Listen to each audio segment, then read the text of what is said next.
It's almost 11. It's almost time for me to start my stream, but I had to check out this new candy shop that just opened up. This is a 24-hour candy and ice cream shop that's unmanned. You just self-checkout.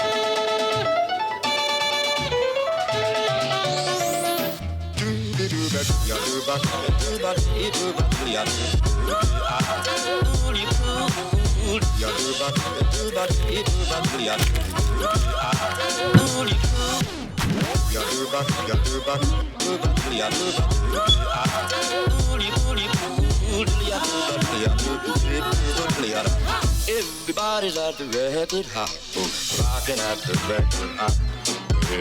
Rocking at the record house, baby.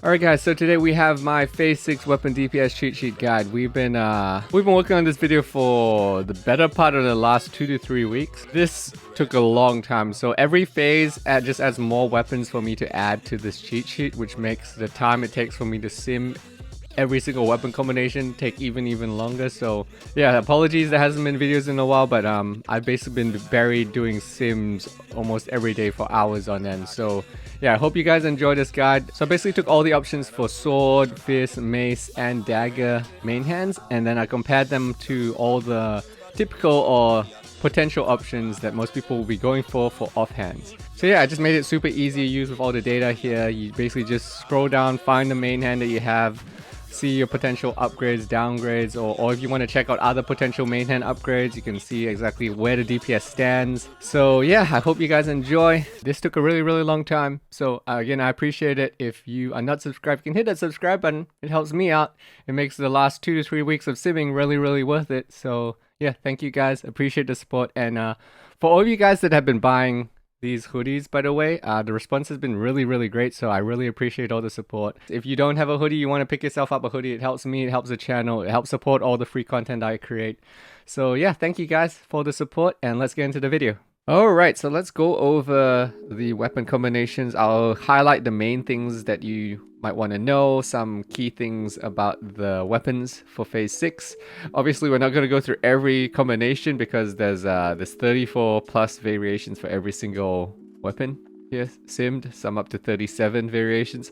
So we'll just highlight the main things that you might want to know, things that stand out, things I thought were interesting, that were different. So yeah, let's go through it. So firstly, this is obviously all simmed as undead rogue for swords, and I also did human sims for swords as well, and then I did dagger sims as undead. So just keep in mind that this weapon sheet isn't meant to be it's not meant to be a comparison between daggers and swords, for example. So you're not meant to take the numbers from the dagger section and compare them to the sword section and say, okay, this is a direct comparison. That's not how it works. When you're transitioning between dagger and sword specs, there's a lot of intangibles that don't show up in the spreadsheet, like positional issues and fight mechanics and things. So you can't really get a direct comparison in that way. This guide is more meant to be like, if you have a certain weapon, let's say you have an AQR, and you want to look at what your potential upgrades are as far as DPS gain, DPS loss, you can go to the AQR section, say, okay, I'm non-human AQR, what are my options? And then you can say, okay, these are my upgrades, or whatever it is. Okay, so this is how you're meant to be using this page. It's not meant to be like a comparison between swords and daggers. It's more just meant to be, if I have a particular weapon and I want to see what my options are, these are the options, right? And I have rank these roughly in order of best to worst. So you can see here, these are best to worst main hand daggers, and then up here is best to worst maces, best to worst swords, and so on, right? So this is, I've roughly put all of these roughly in order of best main hand to worst main hand, and then the same goes for once you click on it, you can see best offhand to worst offhand. Okay, so I did sim all of this as full world buffs and consumables, so just be aware of that. The numbers may change a little bit if you are someone that goes unbuffed into raids, but generally I find for people that go unbuffed into raids without world buffs or consumables, minor weapon DPS changes aren't as much of a factor for you guys because you're probably taking the game a little bit more casual, and that's all cool, but just know that all of these sims are done with full world buffs and consumables assumed. And as with my previous sims, this is assuming BIS gear and BIS enchants as well. Now the one thing you do have to keep in mind is that I did sim this with instant poison offhand. Okay, so right now there's the option of both instant poison offhand and elemental sharpening stone offhand. Elemental sharpening stone can be a DPS upgrade, a minor one in offhand depending on the situation, but just know that it does change the numbers a little bit. So basically when you put instant poison offhand, it boosts the DPS by a little bit for faster offhands, and then when you put elemental sharpening stone in offhand, the slower offhands get a little bit of boost. So either way is going to swing one way or the other. I picked instant offhand because more people use it. Basically more people use instant poison offhand than elemental sharpening stone offhand, so that is what we went with. But yeah, I encourage you still to sim for yourself. This is just meant to be like a cheat sheet, a quick reference guide for people who don't want to be bothered simming, so they can at least get a rough idea of, okay, these are the rankings for weapons. Okay, so firstly let's go over sword, fists, and maces. So you can roughly compare sword, fists, and maces together. Now you can't compare sword, fists, and maces with daggers because they're kind of a different spec, different playstyle, but as far as sword, fists, and maces go, they are running the same basic playstyle, the same Sinister Strike combo points playstyle, so they can be compared. And I keep the settings the same in between each sim for sword, fists, and maces, so that makes it actually comparable. Now obviously for you guys, you should know absolute BIS is Gracile and Hungering Cold. No brainer here. If you get both Gracile and Hungering Cold, you're doing some baller DPS. So 1694 DPS if you can get both. But again, as those of you guys who have known, who have seen my phase 6 prior guide, it's kind of gonna take you a really long time if you're aiming for this Gracile and Hungering Cold setup. It's not super realistic to get or to aim for quite a long time. So I've listed some close to BIS options. So here are your 3 really good close to BIS options if you can't get a Hungering Cold, for example, if you go Gracile. So you can get a Gracile and Iblis, you can get a Gracile and Kingsfall. So Kingsfall, obviously, Kingsfall is going to go to Dagger Rogues first over the sword guys or the fist guys or the mace guys.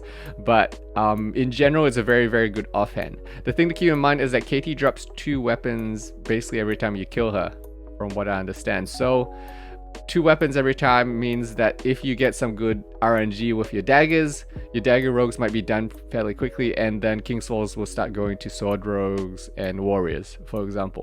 So just be aware that these are options. You don't have to have a sword in the offhand. Kingsfall, for example, performs very well in the offhand. So if your dagger boys are done, then you can look at even potentially picking up a Kingsfall to kind of, I guess, hold you over until your guild gets enough Hungering Colds for everyone, which honestly might take a really long time depending on your RNG.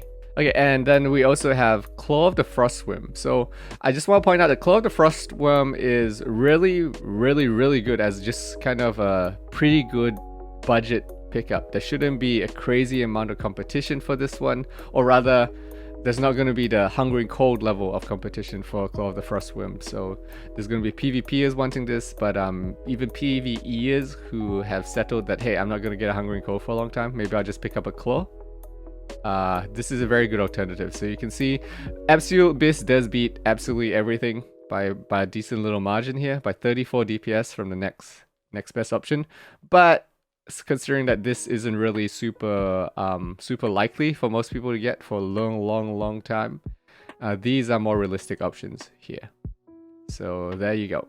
Now for poor rogue BIS, I just added this little section here because it's not really BIS, but these are kind of good options if you're a very undergeared rogue. So let's say you have a horrible weapon, so let's say you're just coming back now for phase 6. These are some easy to get options that will perform good enough. They're obviously still quite a bit behind full BIS or the close to BIS alternatives, but they'll at least be roughly competitive for you. You're not going to get completely crushed, and they should be fairly easy to do.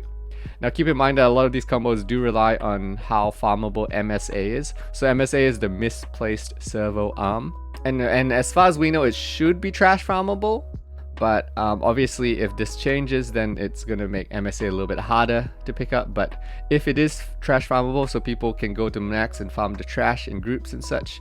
But yeah, if MSA is trash farmable as we expect, then you can go there, farm trash, and try to pick these up outside of raid, which will make it way easier for you to pick up an MSA or two. But that does come down to how easily obtainable it is from farming trash. Now, there should be a big note here, a big asterisk, that this MSA times 2 is something you may have heard about. So Misplaced Silver Arms proc, I'll put it up on the screen now for you guys, is actually a aura. So it doesn't really work the same as a normal proc. It actually puts an aura up on your character. And what did happen on private servers and what happened according to what I've talked to with people who had 2 times Misplaced Silver Arms back in original vanilla days, is that Misplaced Silver Arm proc, which is a damage proc, it basically hits your target for X amount of damage, procs of itself because it's an aura. Basically, long story short is that there's a chance that the proc rate on using 2 times Misplaced Silver Arms might be crazy, because if you proc 1, it procs both. So if you like your main hand procs, it procs both your main hand and your offhand. So long story short, we don't have the data for this yet, because as far as I know, no one's been able to show or get data from private test round for having 2 misplaced servo arms.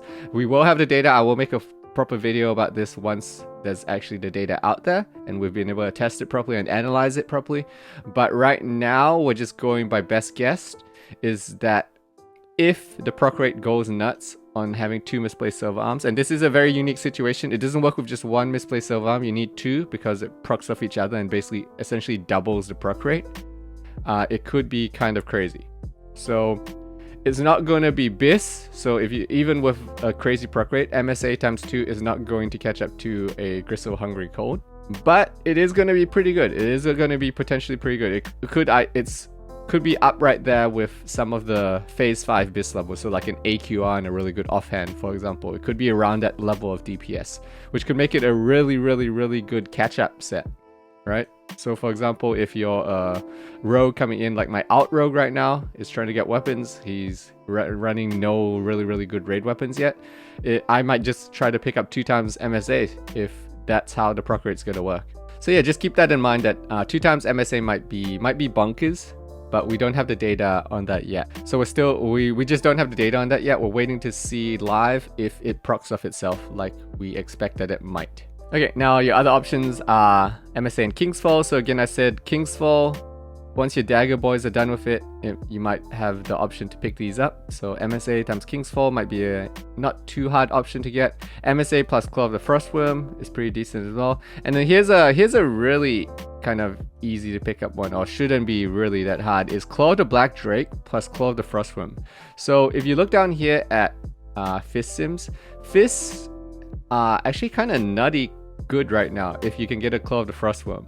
So let's say you're rank 14, you've got the rank 14 main hand as a non-human, and you go in there with a Claw of the Frostworm, so you pick up a Claw of the Frostworm from Naxxramas.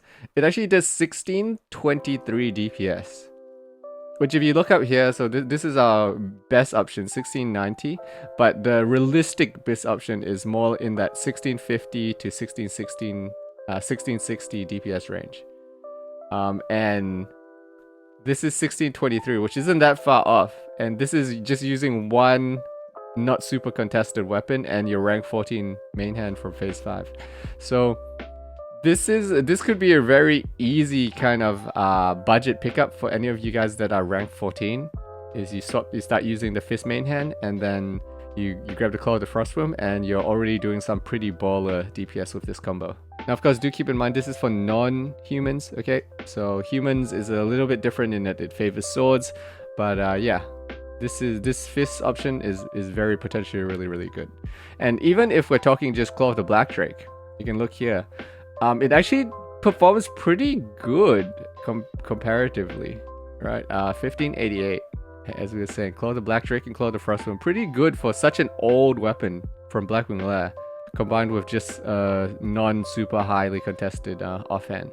Okay, so now let's go on to maces. So maces are an interesting thing. I did do a whole section here on maces for non-humans and for humans. Again, we don't know the 2 times MSA proc rate yet, so we're waiting for live data to do this. So I don't have the data yet, but I will update the section once I do have the data for it. But basically, MSA, just a really great budget pickup.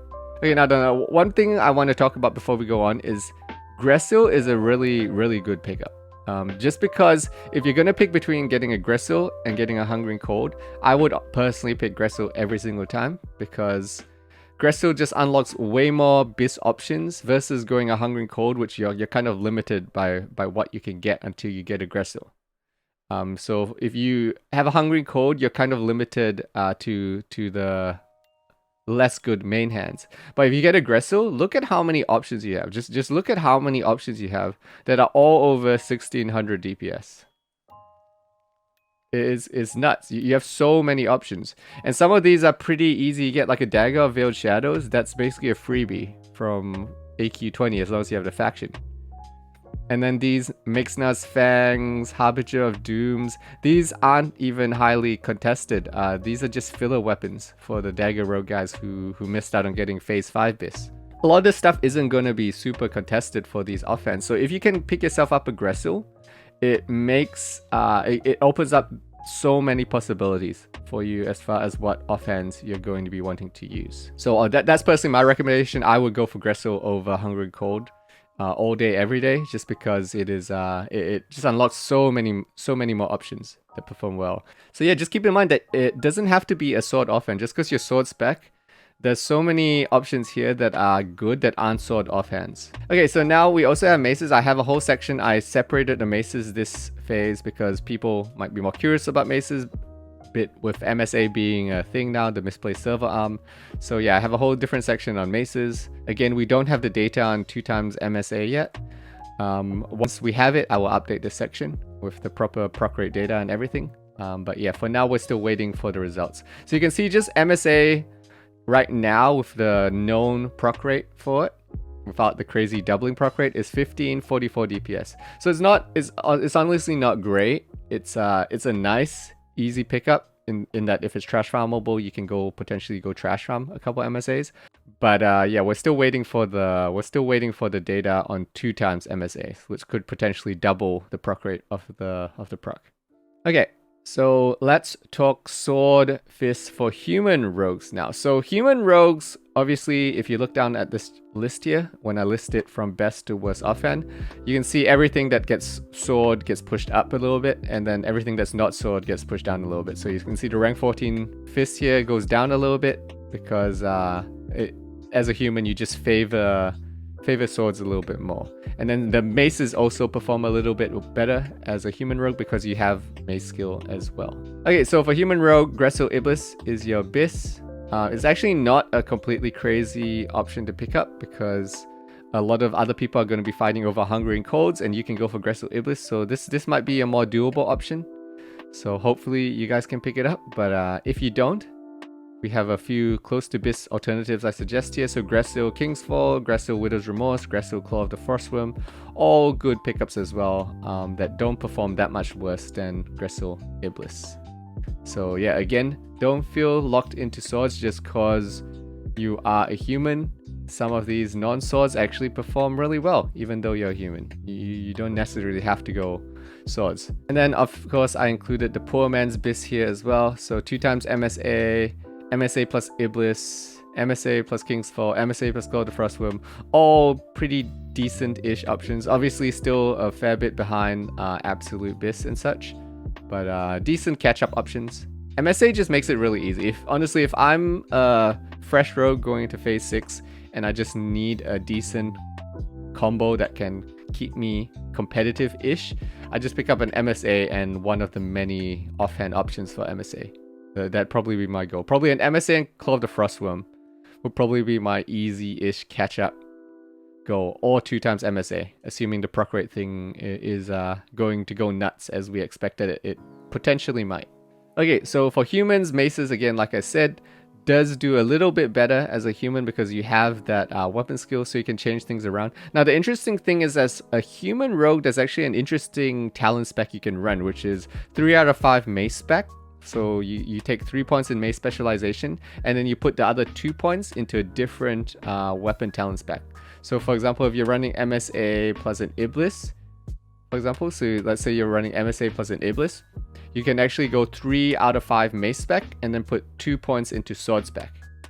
and that will still reach 308 mace skill, which will get you to the cap for glancing blow penalties, and then you benefit a little bit from sword spec there as well. So it's kind of interesting. If you are a human rogue, do know that you can go with this interesting kind of hybrid 3 out of 5 mace spec, and then 2 out of 5 in a different weapon spec. So now let's talk about Dagger Boys. So Dagger Boys, no brainer here for Absolute Abyss is King's Fall Death Sting.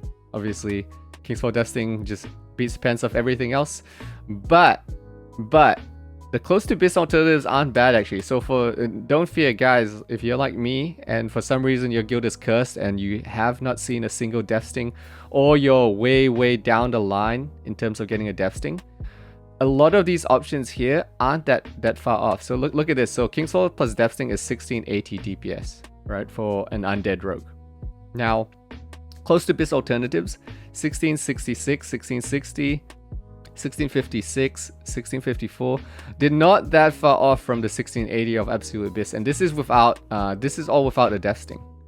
If you don't have a Death Sting, you keep using ACLGs in place of tier 3 gloves. So it's actually about somewhere between an 8 to 10 DPS gain if you use an ACLG over tier 3 gloves if you don't have a Death Sting. So what you want to do is, you swap out the tier 3 gloves, keep your ACLGs on, and you can actually run King's Fall Harbinger of Doom and get within 15 DPS of Absolute Abyss without a Death Sting. So it's kind of interesting. Yeah, you can get really close actually to Absolute Abyss without a Death Sting, as long as you get a King's Fall. So yeah, you have some alternatives. Don't fear if you didn't get a Death Sting last phase. You're still going to be competitive as a Dagger Rogue without it. And again, Claw of the Frostworm making its comeback known as just a really good budget alternative weapon for pretty much every spec and everyone. If you just don't have a good offhand, this Claw of the Frostworm is actually pretty competitive. So if you're someone who plays PvP as well, and you're happy to take a slight DPS loss in PvE, particularly for people that are playing Hemo spec, Claw is really good there. Now, if you don't have a King's Fall, there are options as well. So Harbinger of Doom and Misplaced Fang, again, are two kind of easiest pickups. Not a big DPS upgrade from a Pugio though, to be honest. So if you are in Phase 5 BIS with a Death Sting and Pugio, it's 1634-ish DPS. So you gain, let's say if you get a Harbinger of Doom, you can increase your DPS by like 10. So it's honestly not a major upgrade, but if no one else wants the Harbinger of Doom or Misplaced Fang, you must as well pick it up for some free DPS upgrade. But yeah, if you're running a Pugio already with a Death Sting, it's not a major DPS upgrade to pick up one of the new offhand daggers there. Now, if you are a poor rogue and you're looking for something to catch you up, pretty much just get any combination of these 4 weapons. That's personally what I aim for. If you're just looking to catch up, you're going into this next phase and you want to play daggers, you don't have any good daggers, if you can just pick up any combination of like a Misplaced Fang, a Pugio, a Harbinger of Doom, and a Claw of the Frostworm, any of these combinations will catch you up pretty nicely. Especially, for example, Pugios. The demand for Pugios in a good guild shouldn't be as crazy anymore, especially with the drop rate of Pugios. You should be able to pick up like a Pugio and either a Harbinger or Misplaced pretty easily. So yeah, you have a lot of alternatives as a poor rogue going into this next phase. And of course, you still have the Dagger of Veiled Shadow set, which is still performing quite well, particularly on Trash, where it helps you take advantage of your leftover energy. So yeah, you have a lot of alternatives to catch up. If you don't have a Death Sting or King's Fall yet, don't fret. You can be. It's not going to match up to a Death Sting and a King's Fall rogue, but this will catch you up nicely. Now, one thing to keep in mind that I do want to mention is that, again, if you are not using a Death Sting yet, you should be using ACLG still over your tier 3 gloves. So even though there's a big stat difference between ACLG and tier 3 gloves, on bosses, you need to be using ACLGs over tier 3 gloves. So you gain about 8 to 10 DPS using your ACLGs over tier 3 gloves if you do not have a Death Sting yet. And then the final thing I want to note for Dagger Boys is if for some reason you're using a Thunder Fury or Claw of the Frostworm in your offhand, you actually want to use tier 3 gloves instead of an ACLG. So because tier 3 gloves are pretty good stat wise, you actually lose DPS swapping out to an ACLG if you're not using 2 daggers. So if you've got a Thunder Fury or Claw offhand, use tier 3 gloves over ACLG.